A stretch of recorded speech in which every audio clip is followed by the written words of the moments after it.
En fait, il ne s'était passé que quelques heures, mais pour moi, c'était 11 ans et demi que j'avais oublié. À ce moment-là, vous avez l'impression de vivre un cauchemar ou vous réalisez tout doucement que votre mémoire a effacé 12 années de votre vie? En 2007, je suis devenu chef de clinique d'un service d'urgence. Et évidemment, j'avais de nombreux collaborateurs que je ne reconnaissais pas, car ils faisaient partie de mon trou noir. C'était comme dans un film, je ne les reconnaissais pas et mes assistantes pleuraient parce que je ne les reconnaissais pas. Et l'épreuve du miroir a dû être terrible. Vous vous êtes donc découvert avec 12 ans de plus, avec des cheveux blancs et des rides. Ah, l'épreuve du miroir a été comme un choc. La première fois que je me suis vu, je me suis mis à bouger pour voir si c'était vraiment mon reflet dans le miroir et non pas une image fixe.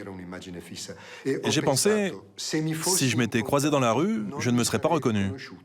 Qu'est-ce qu'on découvre sur son visage? Qu'est-ce qui vous a frappé tout de suite? Quand je me suis regardé, je me suis dit, ça pourrait être effectivement moi. Mais j'avais complètement changé. Les cheveux blancs, les rides, le visage. Après, je me suis regardé, c'était plus mou, moins tonique.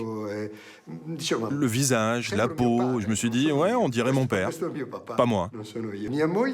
Ma femme, lorsqu'elle est entrée dans la pièce, j'ai vu qu'elle avait des cheveux différents. Des lunettes, alors qu'elle n'en portait pas. Des rides aussi. Je me suis dit, mais qu'est-ce qu'elle a fait depuis ce matin? Je me suis dit qu'elle avait dû passer toute la journée chez le coiffeur pour changer autant en si peu de temps.